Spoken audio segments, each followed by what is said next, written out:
From the worldwide headquarters of More Sports and Less Levine, it's baseball time again. It must be. Scott Longert is here. We're going to talk Cleveland Indians baseball stuff even you didn't know. I didn't know. Mike Bacon didn't know. But we're learning. We're learning. Good. Scott Longert, noted historian of the Cleveland Indians. How does one get that title? I'm not sure where it came from. It just happened to be there. You are loaded with books here. Yep. Tell me, the first one I assume was the championship year of 1920? Yeah. What got you to start thinking, I think I'll write that book? Well, a number of things. When I was very young, I read Glory of Their Times from Larry Ritter, and a lot of it centered on that era. And I knew the Indians had won the series in 1920, and plus they didn't win another one for 28 years. So that's pretty important. That they, I wondered what happened in 1920. By the way, for those who don't know, that was a 9-game series. Yes, it was. In 1920. You had to win 5. Indians won 5-2. Yeah, they were able to do that. Yeah, they swept 4 games in a row to do that. Yeah. Well, jumping ahead of myself here, but that one game, and you'll have to correct me on which game it was, had some of the most amazing feats happen. You had a grand slam by a pitcher. You had an unassisted triple play by Bill Wamby. Yeah. And something else happened. Well, actually, Jim Bagby, the pitcher, hit a 3-run homer. Elmer Smith hit the grand slam in the first inning. Right. And these were all firsts. No one had done these things in a World Series before. So the Indians did 3 things like that no one had ever heard of or expected in one ball game, which was just Where's the videotape to prove it? Yeah, I've been looking for the tape. I haven't seen it. What kind of crowds did they have at League Park, for example? Sat about 25,000, 26,000? Yeah, they could squeeze it in. They squeezed a couple more thousand in. They put up some temporary stands. I think they had as many as about 27 plus they were able to squeeze in for each game of the series. If I remember, the owner of the Indians gave up one of the games so that he could get 4 at Cleveland. Then he was supposed to have the home field advantage, and he said, no, I'd rather have the extra game.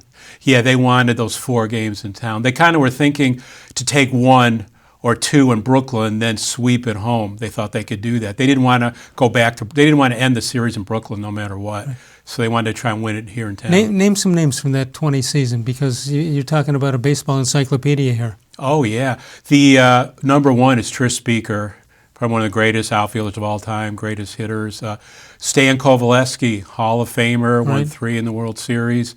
His picture's on the wall of Progressive Field. Yeah. The upper deck. Oh, yeah, he's up there. He was a tremendous pitcher. Elmer Smith, the grand slam home run guy. Bill Wamby, another tremendous guy. Good second baseman, other than that play in the World Series. Larry Gardner, a great third baseman. Jim Bagby, 31-game winner. Bill, I mentioned Wamby. Jack Rainey wasn't a starter, but he contributed out there. For those who think, where have I heard that name before? He was really the first Indians baseball play-by-play guy on radio. Actually, he replaced Tom Manning was the first. Right. And they lost, I forgot which station he was, but WHK won the rights, and they had Graney. So it almost didn't matter, because in those days, if you wanted to be the Indians radio station, you just showed up. 4 or 5 radio stations did the games. Yeah, it wasn't that hard to get the rights, but WHK had the main ones, I think, for a long time. Right. Scott Longert is with us. So you decided to write this book. And did you think there'd be interest other than you doing it for your own interest? Did you think there'd be baseball historians out there who felt the same way about that team? Because it's a historic team. Yeah, I was hoping there would be interest in it, because and there was a lot more to it. We had, of course, Ray Chapman being the tragedy with him, and the Yankees chasing us with a young Babe Ruth just hitting home runs everywhere. The White Sox, the guys had not been suspended, so in 1920 they were just playing regular baseball with Joe Jackson. They were tremendous. So you had 3 teams capable of winning. It was pretty exciting. When the White Sox, who became known as the Black Sox, when they traveled around the country, did people boo them? I mean, was it sort of like Houston Astros, Boston Red Sox these days? Not to that extent at all, if it happened. Because I think there was a mixed opinions whether or not they threw the series through much of the year. Then later, it would come out. But I think some people said, well, maybe they did, maybe they didn't. So they didn't come under tremendous scrutiny from Where the do you fans. stand on Shoeless Joe? It's a tough one. I think because he did initially take money, that probably keeps him out. Claimed he didn't know what the money was for. Yeah, he claimed, but there was another side to Joe that I've read about, that he was, even though he couldn't read or write, he was a fairly sharp guy. He knew what was happening. He was a fancy dresser. He drove a sports car, so he may have knew what was happening. Then he had a change of heart, said, I don't want anything to do with this, but it was too late because he already had taken money and everybody knew it. And I think that had he refused it and said, I want nothing to do with it, I think, yeah, he was completely innocent and he should be in the hall. You mentioned there might have, for the World Series, they squeezed in 28,000. What about on a Tuesday afternoon in July? What would they draw? Probably more about 10, 12. Weekends would be sellouts, doubleheaders, sellouts, holiday games, decent crowds on the weekdays. How much would a box seat cost? Box seat, I think was $1.25. That's it? Yeah, about maybe $1.50 tops, yeah. Wow. To get in. Yeah, so it wasn't. Though you pretty much had to ride the trolley to get there because they, on purpose, Jim Dunn, actually the guy before, Mr. Robeson, who built the park, did not leave room for carriages. He wanted people to ride the subway or the trolley because he owned the lines. So he was getting revenue from the trolley lines and the streetcars well as the admittance. They were also giving out free tickets to school kids. Yeah, they did almost a lot every of that. Game, right? Yeah, quite a bit of that, yeah. Yeah, and Jim Dunn would honor that. Even in 1920, when the Yankees were coming to town for a crucial series, Dunn was traveling, so the guys in front office put ads in the papers that, sorry kids, you can't use your ticket for Saturday's game, we'll make it for another. Dunn came into town and said, what do you mean? And he went in the paper and had said, forget that, I don't care. I want the kids to come in for free and see Babe Ruth hit a home run. So he gave up, I think he let in 10,000 kids. He gave up probably 15,000, 16,000 in revenue because he was a man of his word. He wanted the kids to see the ball game. Am I correct that Babe hit his 500th homer at Lake Park? He did. He hit it off Willis Hudlin, and it was one of those games where the place was packed because Babe came into town with .498. He hit .499 on Friday, so everybody tried to get in on Saturday to see him hit it, and he did. It's interesting. I saw Ted Williams hit his 500th at Municipal Stadium off Win Hawkins, and they didn't make a big deal about it at all. Yeah, back then people were astounded that Babe had hit 400. Yeah. Nobody thought he'd get anywhere near 5, and he did. So everybody wanted to see it happen. They thought no one would ever do it again. Let's take a break. We'll come on back. Scott Longert is here. He's written several books on the history of the Cleveland Indians. Some glory times, some not so glory times, right? Definitely, yeah, some downtime. More sports and Les Levine continues exclusively on cleveland.com.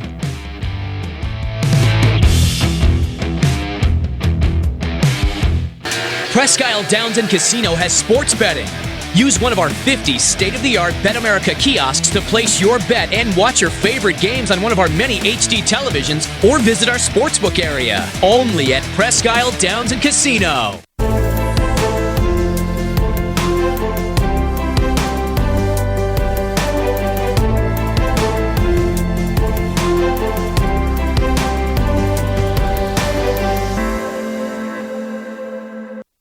Do you like Ohio State football? Would you like to get information from me, Doug Lesmerises, about Ohio State football without having to look at my face? We have got the plan for you. Become an Ohio State text subscriber through cleveland.com. You send a text, 614-350-3315. What do you get? 2, 3, 4 texts right in your phone every day about Ohio State football. Inside information, polls, voting, all kinds of things. You can be on our podcast. We take text subscriber questions on our Buckeye Talk podcast every week. If you really want to be involved with Ohio State football, in season or out of season, become an Ohio State text subscriber from cleveland.com. Send a text to 614-350-3315. 14-day free trial. What do you have to lose? $3.99 a month after that. 614-350-3315. I'll see you in your phone. Tri-C is here for you. Now more than ever, you need a post-secondary education. So I encourage you to start your journey here at Tri-C. The majority of fall classes will take place online, but we've added a variety of formats to meet your learning needs, and we've taken many steps to keep you safe on campus. Whether you're ready to get started or your 4-year plans have changed, Tri-C is where futures begin. The Ohio Lottery Partners in Education program recognizes role model students and teachers from across Ohio. Nominations can now be done completely online. To nominate a deserving teacher or student, go to ohiolottery.com. In the About section, find Partners in Education. There you will find links to the nomination forms. Students kindergarten through 12th grade can be academic all-stars. Teachers can be honored as a Teacher of the Month. The Ohio Lottery Partners in Education, where stars shine.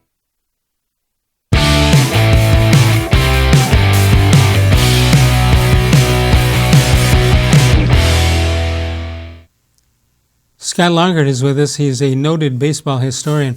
Were you just an Indians guy, or baseball in particular, or are there other guys around the country like you doing the same sort of thing? Yeah, I'm an Indians guy first, baseball second. I'm sure guys all around the country, same thing. I was starting to follow the Indians when I was 5.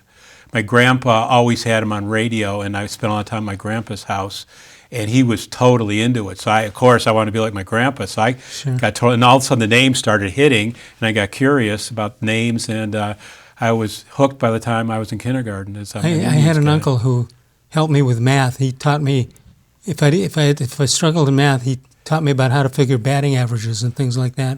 I'm sure I'm not the only one who had that done. Oh, sure, yeah. I still do it today. I play around with batting averages and earned run averages and things. And I got a couple of great nephews, probably going to help them along those lines eventually. Scott Longert is here. He's written several Indians books, the one we just talked about. But also you've got, the one I like, you got the picture of the Indians team in 1921. When they wore special uniforms after winning in 1920. Yeah, they have world champions. World champions on the front instead of Cleveland or Indians or whatever.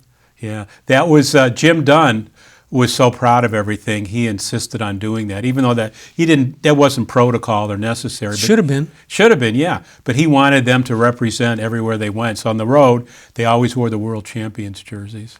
All right, so 1920, the Indians win. You came in August. You had the tragedy with Ray Chapman, and it's kind of amazing they came back from that. They nearly didn't. As soon as it happened, they had to play a game in New York and finish the series. They won it amazingly. They came home. The funeral was a Friday morning. They got on a train to Boston. They dropped a doubleheader. They dropped about 4 in a row, and things looked really bad. But one of the guys on the train, they were all talking, said, Ray would never want us to quit. He'd want us to go ahead and win it. Why don't we win this for Ray? And the guys just rallied, thought, yeah, you're right, Ray wants us to do it. And they got back in a right frame of mind, and they went ahead and got hot in September and won it. He was a popular guy with the fans and the team. How good of a player was he? He was an excellent shortstop. I'd say the best in the American League. He had great range from what I could read. Also, he could go way out in the outfield and run down pop flies in no man's land, and a really good arm. And he was a great base stealer, a great bunter. When he died, he was hitting 300 and had about 95 runs scored. He would have gone well over 100. I say in his era, he was one of the best shortstops. So you're talking about a guy who's so fast defensively, and yet they used to throw their gloves out on the field in short left field. Well, number one, why did they do that? And number two, how come nobody really got hurt? Yeah, it's amazing. Nobody tripped over a glove, especially in the outfield, running after a fly ball. But that was what they always, I guess, they didn't think much about, you don't bring your glove to the bench. When you're done playing, you drop it, you go back out and pick it up again. So that's I often wondered how Ty Cobb, as great a hitter as he was, how high his average would have been if they didn't have, or lower it would have been if they didn't have those kind of gloves. You look at a glove at the Cooperstown and you say, how did anybody, even if you flip the ball to a guy, how do you catch that ball like that? You had to use 2 hands. You had to. Because the ball, in the early days, they didn't have any string connecting the fingers. Sometimes you just had nonchalantly, had hand would go right through your fingers. Right. So you really had to use 2 hands. All right, so you go with your first book is about the 1920 Indians, their first World Series champion. And then you go to what? I skipped to about 1927. Chronologically, or did you? Yeah, chronologically. What I was thinking about was, Well, what happened? Because Jim Dunn passed away in 22. He had a heart attack and he died.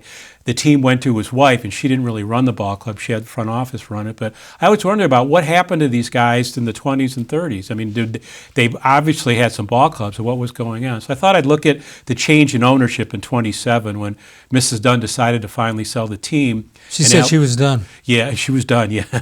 In all sense of the word, yeah. Alva Bradley stepped in and bought the team. And I wanted to see what happened under Alva Bradley. What did he bring to the club and what they were like in the late 20s and 30s. So that got the impetus to do it. So what did he find out? Well, Bradley was very much wanted the team because he wanted to promote Cleveland. He thought having a good baseball club would bring people to the city. He was on board with the new stadium. It wasn't his idea, but he was all pro building a new stadium downtown, a state-of-the-art facility. People would come from all over the country just to see a ball game there, would spruce up the hotels, bring a lot of money into town. He really was thinking about tourism and promoting Cleveland. Nobody would step up. So he was a very wealthy guy, so he decided, I'll step up with my brother, Chuck, and we'll buy the team. And he got some decent investors in the ball club. All right, so you're talking about what became Cleveland Municipal Stadium. Yes. Mm-hmm. How did that go with its kind of private ownership along with the city? It was the city's, the city owned it. Bradley just signed a lease to play there, but he helped promote it and was on board with bringing the team there. He thought this was the best way to go, but being the guy he wasn't going to sink any money into it. He was a smart guy. Yeah. The city floated $2.5 million in bonds to pay for it. And of course, they didn't know the Depression hit almost exactly when they were going to start construction. The stock market crashed, people went out of work, but they had this commitment to go ahead and build it. So they actually built a stadium in the worst possible economic time.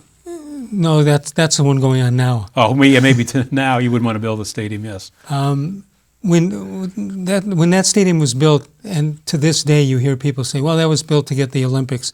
The Olympics were decided to be in Los Angeles before that was ever built. It was not, yeah. I went through all the papers of the mayors and all that to read about it, and I believe what it was, some leaders in Cleveland, some of the newspaper guys, Ed Bang, who was a very prominent newspaper guy at Cleveland News, he thought it would be a great place for track and field. And he said, you could leave room for track and field. We could bring world-class athletes here for track meets. And I think that's where people got mixed up about the Olympics. It was already set for L.A., I believe, even before they made the plans. Let me go back above your camera shot there before it talked about the 1920 team. Tell me how much the best seat in the house was. About $1.25, $1.50. That was it. Yeah, 75 cents just to get in. Yeah. How much was a hot dog? Hot dog was a dime or 15 cents. So for a quarter, you could get a hot dog and something to drink and probably a bag of peanuts. So it wasn't horrible to spend $1 at a ball game. Hal Lebovitz told me when he was in high school, he would sell hot dogs at League Park. Oh, sure. Those were the guys that made the most money. They got, I forget how much, if they sold it for 15 cents, they got 6 or 7 cents for the hot dog. Is that right? Like that. So they really hustled to sell the hot dogs. Oh, it was the market. Yeah. And they also, after the game, they would flock outside and sell the hot dogs for $0.05 or 6 cents. Anyone leave? Oh, I'm going back to the office to work. Yeah, I'm hungry. I'll take 3 hot dogs. Right. They had like an aftermarket for the hot dogs. So what happened? They win in 20. What happened in those next years through 27? 27. On the field. The club had really fallen. They were a second division team after Jim Dunn died. Bradley wanted to rebuild and have a competitive ball club. So in 27, 28, he didn't have much to work with, but he used his money to find minor league guys around the country. He brought in guys like Earl Averill and Wes Farrell. Good choices. I'm sorry? Good choices. Oh, yeah, very good choices. Yeah, 2 outstanding guys. Then he built teams with Mel Harder would come in, Willis Hudlin. Later, a fellow would come in the mid-30s, but he built the nucleus for a good ball club. They didn't win a pennant, but they were a team that could play for second or third behind the Yankees or the Tigers. Scott Longert is with us. We're talking Indians baseball. Starting with 100 years ago, right? Yes. And continuing to this day. Let's take a break. We'll come on back. We are with you with cleveland.com. Northeast Factory Direct, 4 locations. If you include the website, check them out. West 140th Street, Lakeland Boulevard, as well as Freeway Drive. That's in Macedonia. Northeast Factory Direct. Back in a moment, powered by cleveland.com. Transform your home for the holidays with an authentic Nature Stone garage floor. No more tripping on cracked, uneven concrete. Stop slipping on puddles and standing water. It's the safer, more beautiful garage floor that's easy to clean and never needs replaced. That's why it's backed by Russell's Promise. For a limited time, get more Nature Stone than ever before with up to half your garage floor free. Schedule your free cost estimate easily online today at naturestone.com to qualify for your free flooring. It's not just a floor. Wow, it's Nature Stone! There are tastes we remember. Every smell brings the happiness of times gone by. Experience this every time you walk into Gallucci's Italian Foods. Whether you need lunch on the go, a catered party, or that perfect blend of wine, meats, and cheeses, Gallucci's has exactly what you're looking for. Straight from Mama's kitchen for old world traditions or original experiences. From the tastes you remember to new flavors you'll never forget. Gallucci's is a tasty branch of your family tree. When it comes to selling you a mattress, most retailers are handing you a long line of extra steps that drive up costs and create confusion. At the Original Mattress Factory, we simplify the mattress shopping experience by building mattresses and box springs in our own local factories and selling them direct to you. It's short, sweet, and simply makes sense. So experience more than just the mattress store. Experience an original, the Original Mattress Factory.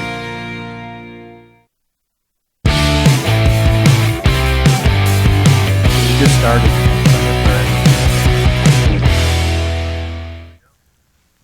Welcome back. More sports and less Levine. Despite the fact we're into November, we've got Scott Longert to talk baseball. It's amazing how far the game has come. The game on the field and off the field.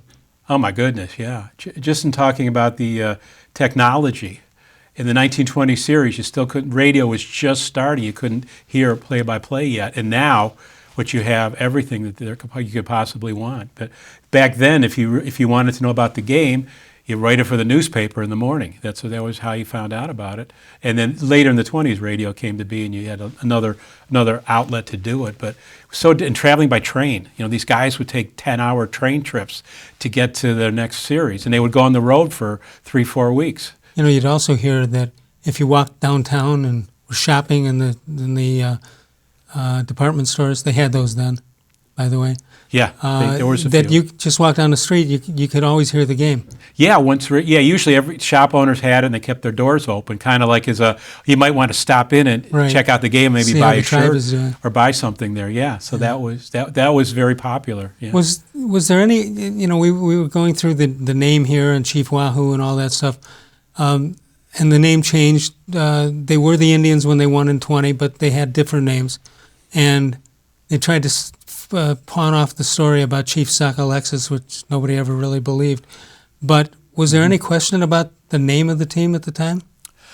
Because there were a couple of switches. Yeah, there was some wondering what to do about it in different factions. But I think what happened was Charlie Summers, who was still the owner, called in all the reporters from all four papers, the baseball reporters, and said, guys, we're not leaving the room until we come up with a name. And they all threw it back and forth, and Indians came up, and they all kind of liked the way it sounded, and they went with it. I think that was the bottom line. I think the other stories are very colorful, but Louis Sock Alexis had already passed away, and if you look at all the newspapers, there's no mention of him at all. No, he wasn't that good a player either. He had the one good 3/4 of a year, and he showed a lot of promise, but that was it. Unfortunately, he became a heavy drinker and alcoholic. He couldn't play ball after that. So that was basically his story. Let's skip ahead a little bit now. Yeah. And you get, was League Park like was there a wow factor about it, or is it just another stadium that, 25,000 is a lot of people. But I think it had, because it was so intimate in a neighborhood at 66 in Lexington, right, and you were so close to the field. You could hear the players, and they could hear you. In left field, you were like about 15 feet away from the outfielders. You could scream at them and yell. The outfielders would yell back at the people. I think people liked the idea they could hear what's going on. They could see in the Indians' dugout from the first couple of rows. You also could leave if you left the game in the 7th inning. They'd ask you to wait until the half inning was over, but they'd let you just cut across the field. Oh, so yeah, they kind of let you scoot out because there was an exit at the end right field line. Yeah, they could let people out. Yeah. What about the dimensions of League Park? You had a short, almost like Fenway Park, except for it was right field. It was high and deep. Yeah. But center field and left center field was 420, 450? I think dead center was about 450, 455. That was nobody was tremendous hitting him. poke. I think Jeff Heath in the late 30s hit one off the wall there. That was probably the farthest shot anyone did. I mean, Ruth's home runs over the right field wall, Right, they they were would've been going out at homers 300 anyway. feet. You don't know how far they went. Some people say that some of them might have gone 500 feet. They went over 66. They went over the school, the elementary school, and they went all the way to Euclid or something. But nobody, the ones that they actually saw, I think, was Jeff Heath hit one off the wall there, about 455. Wow. It's unbelievable stories. If there wasn't a Babe Ruth, they'd almost have to invent him. Just the big size character that he was, how he changed the game. He was probably the most popular guy in the country at that time? I think so, yeah. Well, it's his famous thing when he got $90,000 a year, and so the reporter said, well, that's more than the president gets, and Babe said, I had a better year than he did. And it was true for the most part. He was just loved by all the fans and the kids. The kids flocked to him. Let's go to the next segment here. You got us into the late 20s, now get us into and out of the 30s.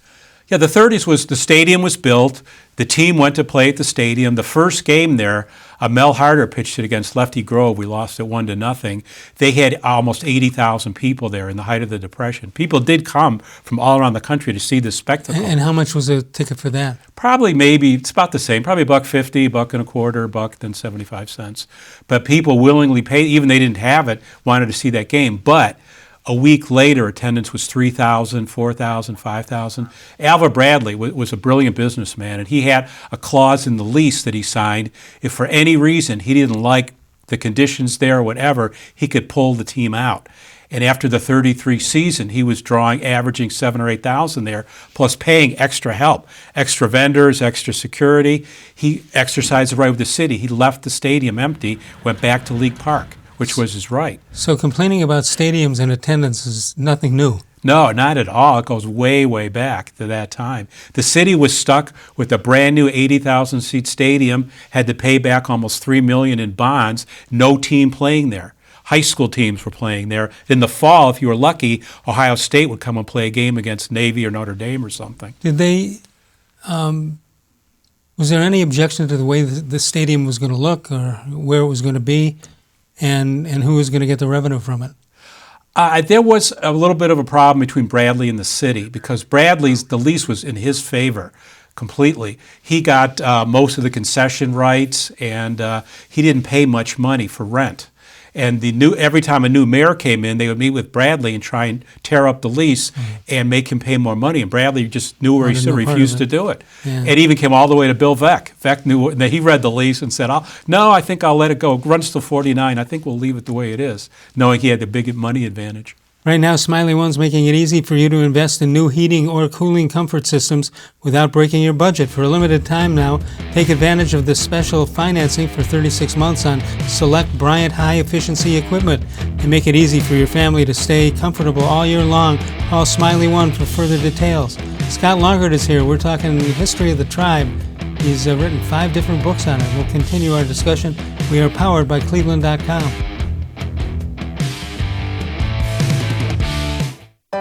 We're living in uncertain times, but you don't have to put your future on hold. At Tri-C, you can move ahead while staying safe and saving money. The majority of fall classes will take place online, but we've added a variety of formats to meet your learning needs, and we've taken many steps to keep you safe on campus. Whether you're ready to get started or your 4-year plans have changed, check out Tri-C's programs and resources, because Tri-C is where futures begin. Well, hello everyone. Let me tell you a little bit about Brown's Football Insider. For only $3.99 a month, you can get text sent right to your phone each day from me, Dan Lobby, Scott Pasco, and Ellis Williams. In addition to that, you'll receive a Football Insider newsletter every day with special things from us, things that you won't see anywhere else on the site. You'll get breaking news, analysis, features, film breakdown, and things like that.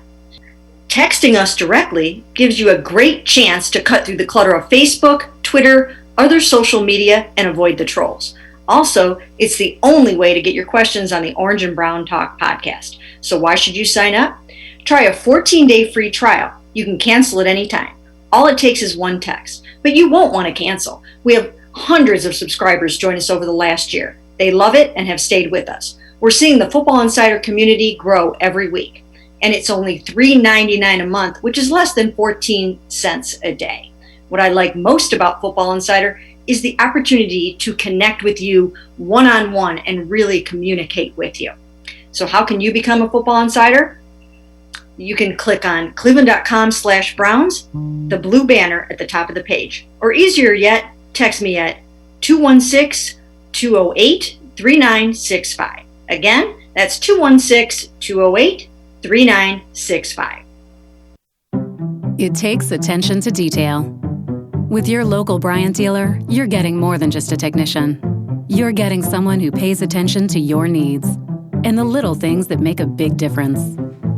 It takes a dealer you can rely on. And to keep your family warm this winter, here, let me show you how this works. It takes Bryant. Bryant.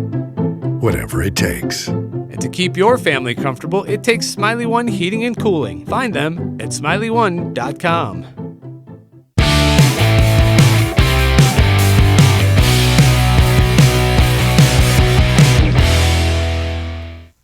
Scott Longert is with us. He turned a lifetime fascination with the Cleveland Indians into several books. And they're here, and they're available at Amazon.com. Where else? You can get them online, Barnes & Noble, Books by the Million. And right now, the Buckeye Book Fair is in progress. Normally, we would be there, but it's virtual. But you can buy any one of my books from buckeyebookfair.org, and they are signed as well. You can get a signed copy. Excellent. All right. And chronologically, you get out of the 20s into the 30s, and then a guy named Bob Feller shows up. How much did that change the franchise? Although, when you think about the years involved, he lost 4 years to the Navy, so that gets taken off his permanent record. But obviously, he won a lot of fans by what he did, as well as DiMaggio and some other players. But tell me what Bob Feller meant to this franchise. He meant everything. By the mid-30s, people were getting restless. The team was like a third-place ball club. And then out of nowhere comes a 17-year-old with a fastball like Walter Johnson's, even magnified, and he's going to play ball for the Indians. He's our property. That really revitalized fans' interest in the team and excitement again to see this 17-year-old kid come out and throw a baseball. You know, you also always hear about Van Meter, Iowa, and Bob at the high school. His high school graduation was actually broadcast nationwide. I just can imagine they go, all right, Robert Feller. Yeah, thank you very much. Good night, everybody. Yeah, they hear his name and they're out. Yeah, he was very shy in the early days, so he wouldn't say much. When they had his next year, when they had their Indians luncheon before spring training, all the guys they introduced him. The guy was supposed to come up and say a few words and all that, sit down, and they called up Bob. They said, "Bob, why don't you come up and say howdy?" And he was 18 then. He came up and he went, "Howdy," and he went back to his seat, and all the players fell over laughing because they thought Bob knew to talk, say, "Well, I hope they have a good year," and this and that. And so every player, when they came up there, went up and said, "Howdy," and everybody laughed and laughed at his expense. But he learned then to just have a few he could charge money for saying howdy. Yeah, to charge money and have a few canned responses there. I really enjoyed talking to him over the years, and his memory was sensational. Yep. Although I've always said, who else would argue with him? If he's telling you his story, that's his story. Yes, yeah, he had quite a memory. I was able to speak with him. He did. He remembered things exactly the way they were, which was great. Or the way he wanted them to be. Or he wanted them to be, yeah. But he was quite a guy. He was quite a guy. Yes. Quite, no question about that. All right, but they don't win. No, they start to improve. You can see the progression going. They have him. They still have Hal Trotsky in his prime. Right. Mel Harder in his prime. Lou Boudreau. Jeff Heath, the great outfielder. Johnny Allen, a 20-game winner. So they're improving. And they get to about 39. Feller's the best pitcher in baseball, though he's about 20 years old. Lou Boudreau makes his debut, and that's another exciting thing. Boudreau comes up to be the shortstop of the future, and the excitement builds again that it's 1939, but we're on the verge of having a great ball club. Let's put it together for 1940. Yeah, but we were talking about names of the Indians and some other team names. These guys got known as the Crybabies. They did. Why is that? Unfortunately, 1940, they were fighting for the pennant, and things looked good. The only problem they had was the manager, Oscar Vitt, and the ball players hated him.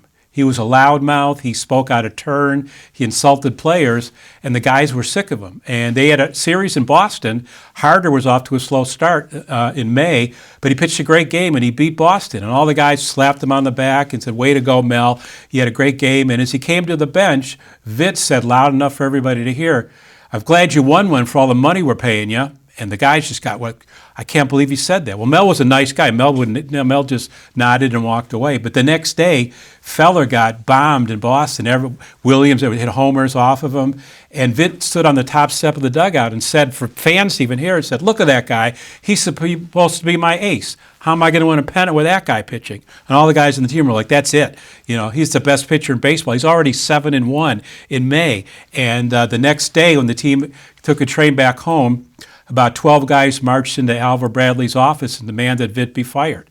He didn't do it, but word leaked out, which Bradley told the guys, "Whatever you do, don't speak about this. Let me figure this out." But somebody leaked it to the plane dealer, to Gordon Kovalevsky, the next morning, and it was headlines everywhere. Indians revolt, try to get Vitt fired. So immediately, the first game on the road, fans stood up and yelled in unison, "Cry babies, cry babies." Every stadium they went to, people held up baby dolls, baby bottles. They push carriages on the field, and that's what everybody called them. The interesting thing, again, I'm going by what I've been told over the years and can't be verified necessarily, that you had, in that case with the crybabies, and they had the meeting with the owner, and the veteran players went to Bob Feller and say, "You stay out of this meeting because you're young, you don't know what this is all about yet, and you don't want to ruin your reputation." Yes. And so he sat it out. Yeah, also Lou Boudreau was told to sit it out. Ray Mack, who was their second baseman, was told. Right. And a couple of pitchers who they acquired during the year were told to stay out of it because they had feared that, worst case scenario, these guys would all get suspended. They didn't want guys who had very little to do with it to get suspended. Though Mel Harder was the spokesman for the Ray group. Mack was the second baseman on the team. Yeah. And he lived when he was here, he lived in Cleveland Heights, and his son Tom Mack, a Hall of Fame football player, Yes. was one of the greatest, probably the greatest player at Cleveland Heights High School. Oh, I think he's a Hall of Famer, I believe. Yeah, that's what. Yeah. Yeah, he also had a younger son, Dick Mack, who played guard for Ohio State under Woody Hayes, and I think Dick is still in Cleveland right now. Pretty good. Yeah.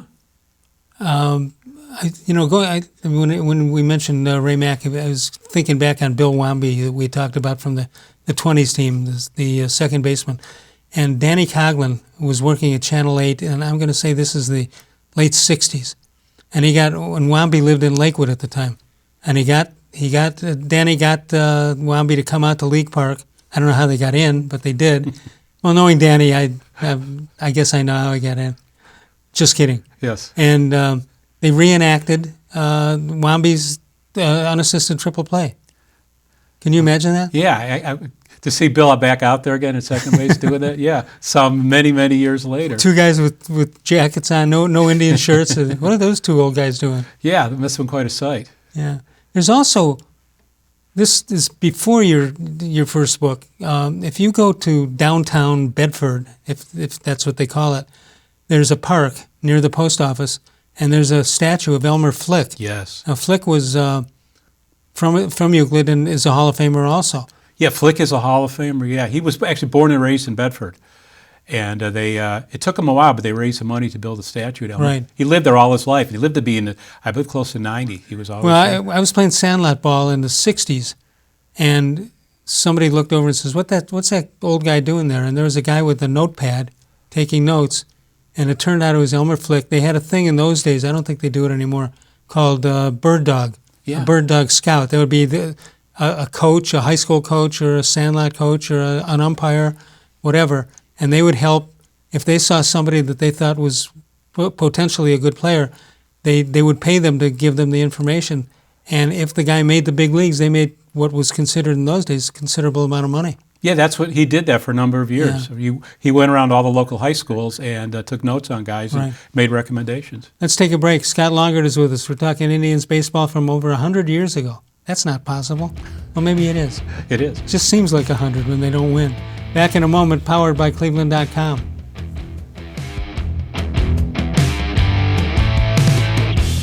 Transform your home for the holidays with an authentic Nature Stone basement floor. Add more livable space, inhibit the growth of mold and mildew, and improve air quality for your family. It's the healthier, more beautiful basement floor that's easy to clean and never needs replaced. That's why it's backed by Russell's Promise. For a limited time, get more Nature Stone than ever before with up to half your basement floor free. Schedule your free cost estimate easily online today at naturestone.com to qualify for your free flooring. It's not just a floor. Wow, it's Nature Stone. When it comes to selling you a mattress, most retailers are handing you a line. A long line of extra steps that drive up costs and create confusion. At the Original Mattress Factory, we simplify the mattress shopping experience by building mattresses and box springs in our own local factories and selling them direct to you. It's short, sweet, and simply makes sense. So experience more than just the mattress store. Experience an original, the Original Mattress Factory.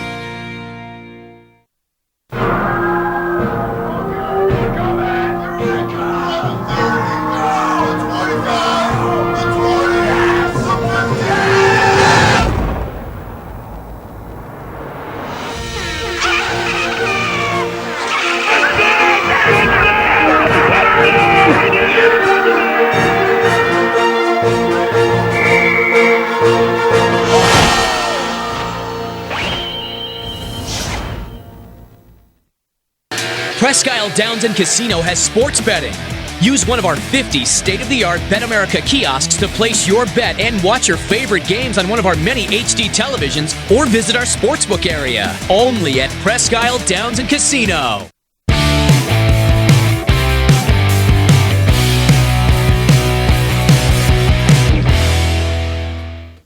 Scott Longert is with us. He never stops churning out these books. Probably, well, a name that everybody knows if they know anything about baseball is Cy Young. You know, the Cy Young Award. You know that he won 511 games, lost 313. Nobody talks about that, but no. It's pretty good. Records that'll never be broken. Cy Young from Ohio. What do you got? You wrote on him. Yeah, this is actually a book for children, for school-age kids about 8 to 13. This is what it looks like. It's a nice rendering of Cy when he was playing for Boston after he had unfortunately left Cleveland. My editors approached me to talk about, we do a lot of adult books, and we have a series for young readers. Would you be interested in writing a book for children? And I'd never done it before. I thought, yeah, but I don't know how. And they said, well, we'll help you through it. So I went ahead and did the research on Cy, and he really was an interesting guy. He had a lot of different facets. What did you find out about him that you didn't know? About Cy, he was a dedicated farmer. That he had his own farm, and he would work until it was time to leave for spring training. The minute the season ended, he went right back home, back on the farm. He chopped his own wood. He would chop 100 pieces of wood a day if he felt like it. He also would run. He'd wear his farm clothes. He'd run several miles a day in the off season around his farm to keep in shape. And he would come. Sounds like Feller. Yeah, he was one of those kind of guys. And he also was extremely modest. That he didn't think anything at all about being a celebrity. Everyone in town said, "Here comes Old Cy." They just called him Old Cy, even when he was about 31 years old. And he was just one of the townspeople, Newcomerstown. And what a guy like Cy Young. What was the most money he made in a year? I think a contract with Boston for $4,000. He was not a tough guy to negotiate, even though he probably could have fought for more money. What year are you talking about? That was probably 1904, 1905. But when he left Boston to come to Cleveland in 1909, he was finished there. They held the Cy Young Day for him. They gave the entire amount of the gate receipts to him to take with him. Nice. And that was about $8,500. That he was there. So in addition to his about $4,000, he took which in 1908 or 9, $12,000 was a pretty good sum. I'm going back to what you said earlier about the possibility of the team leaving Cleveland back then. That never happened, but the threat has always been there. Yeah, it goes back to 1899 when the owner, Mr. Robeson, sent all the good players, Young included, to St. Louis because he bought the St. Louis franchise. You could own as many as you wanted, and he made. So he traded to himself? He traded to himself for a better team. He thought he'd make more money, and there was no good ball players left in Cleveland. We were the laughing stock of the league, and called the Misfits, and our franchise was revoked in 1899. We got it back in 1901 when Charlie Summers started the American League. But from that point on, it was always about losing the ball club or someone coming in and taking the club. Yeah, that's been a constant theme forever. Is there tape or film of big games at League Park? I've only seen like segments, 10 seconds here and there, one from 1919, a couple of guys warming up. I understand there's a little bit of footage from Pathé News, from a French company that filmed a bit of the 1920 World Series. I'm guessing it might be 60 seconds, 90 seconds. That's all I've ever heard of. Fascinating. Yeah.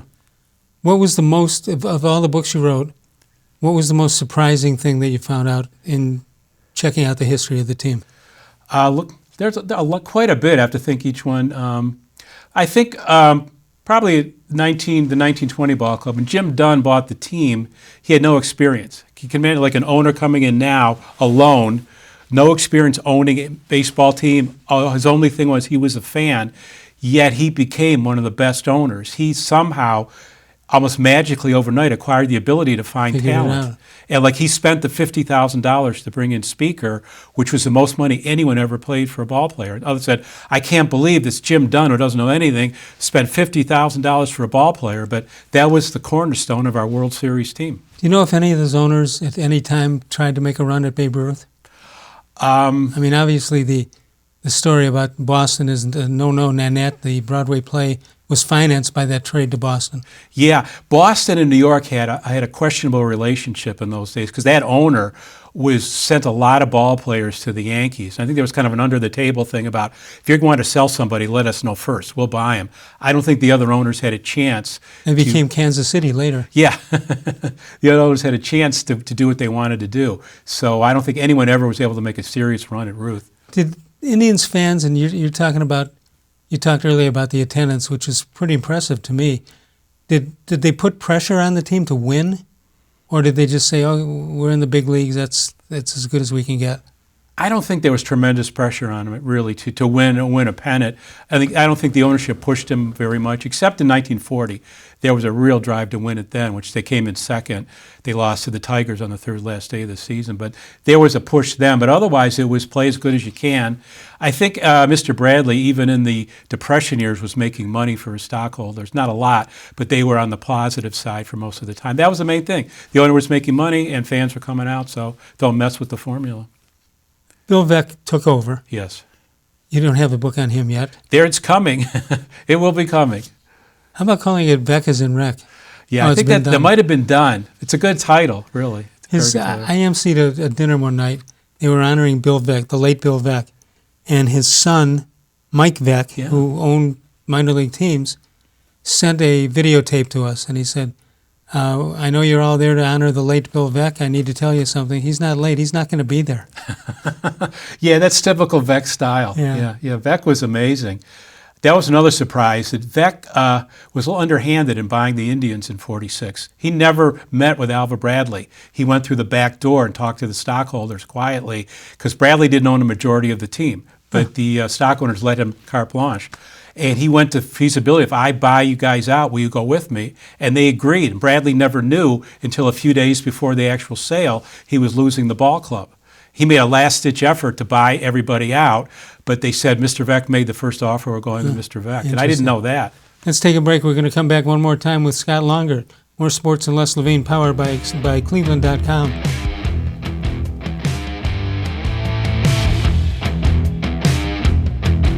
Transform your home for the holidays with an authentic Nature Stone garage floor. No more tripping on cracked, uneven concrete. Stop slipping on puddles and standing water. It's the safer, more beautiful garage floor that's easy to clean and never needs replaced. That's why it's backed by Russell's Promise. For a limited time, get more Nature Stone than ever before with up to half your garage floor free. Schedule your free cost estimate easily online today at naturestone.com to qualify for your free flooring. It's not just a floor. Wow, it's Nature Stone! There are tastes we remember. Every smell brings the happiness of times gone by. Experience this every time you walk into Gallucci's Italian Foods. Whether you need lunch on the go, a catered party, or that perfect blend of wine, meats, and cheeses, Gallucci's has exactly what you're looking for. Straight from Mama's kitchen for old world traditions or original experiences. From the tastes you remember to new flavors you'll never forget, Gallucci's is a tasty branch of your family tree. The Ohio Lottery Partners in Education program recognizes role model students and teachers from across Ohio. Nominations can now be done completely online. To nominate a deserving teacher or student, go to ohiolottery.com. In the About section, find Partners in Education. There you will find links to the nomination forms. Students, kindergarten through 12th grade, can be academic all-stars. Teachers can be honored as a Teacher of the Month. The Ohio Lottery Partners in Education, where stars shine.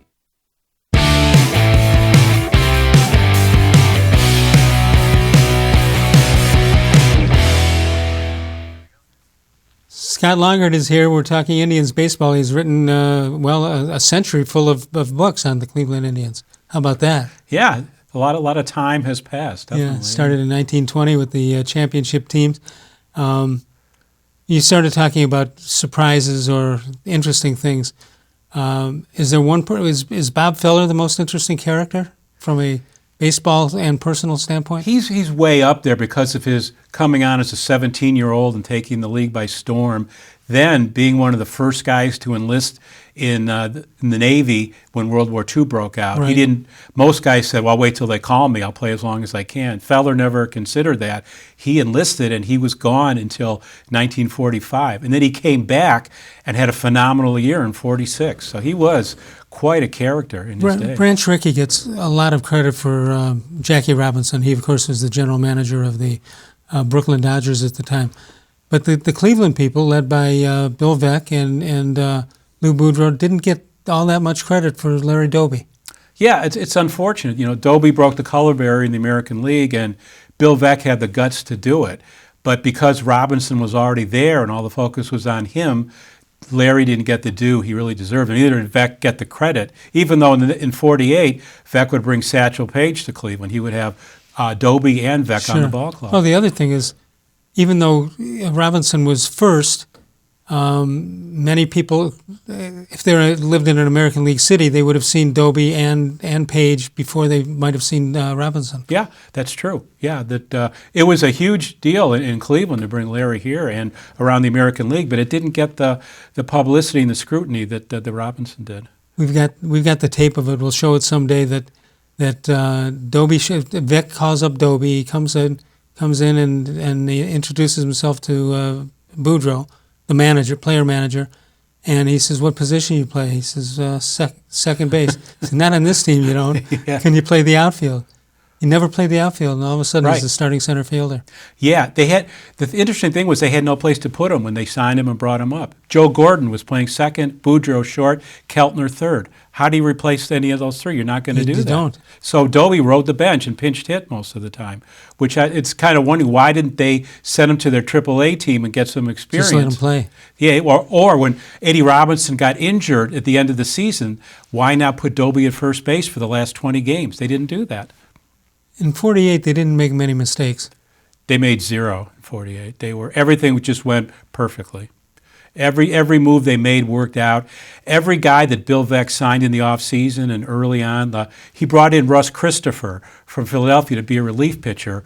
Russ had a very bad heart, and doctors had urged him to quit baseball because he really was a sick man, but he refused. He famously said, "If I got to die, that's okay, but because there's no better place than to do it on a baseball field." And he was serious. And Veeck brought him to Cleveland. He had 17 saves in the summer of '48, pitched marvelously. The other guys he brought in, Bob Kennedy, he brought in a trade to play the outfield. Kennedy played very well. Kennedy, it's the same Kennedy who wound up as GM of the Cubs, right? May have been, yeah. He played well. Keltner had a career season, hit over 30 home runs. Boudreau was the MVP. Gordon hit 32 home runs. Everybody was. Jim Hegan had a tremendous year. You know, you're throwing numbers out there and people are saying, well, that's no big deal, 30, 32. There weren't guys in the major leagues in those days. Not many guys were hitting 30 home runs or more. No, DiMaggio, Williams were the mainstays, but very few guys could equal them in the 40s. Very few guys hit over 30. Right. Hit 35 was like, you got to be kidding me. Do you get calls from around the country wanting, maybe you can answer some questions for them, or you're a popular guy on the circuit? I do get calls and emails from people looking for backup info for things that they're doing. Some guys, sports writers, are doing an article, want to double fact check something. Yeah, I get that. I do. What do you foresee in the very near future for this team? I see some issues, definitely. They're relying heavily on their pitching staff. Our pitching staff has to be near perfect for them to contend, because we're all assuming that Lindor is already out the door. So our pitching has to be fantastic. If it is, I think we have a good chance always. But if something happens to one of our starting pitchers, if they have a bad elbow or come down with something, we're gonna be in trouble there. I think they're really dependent on having the best pitching staff in baseball to win a pennant and get into a World Series. All right, great stuff. Scott Longert, show the championship one. Sure, we'll show our favorites. The best they could be. Yeah. Great book. If you're an Indians fan, love the history of it, check out any of these books by Scott Longert. Scott, thanks so much for joining us. Thanks, Les. We'll see you soon. That'll do it for us. Of all the shows I've ever done, this was the most recent.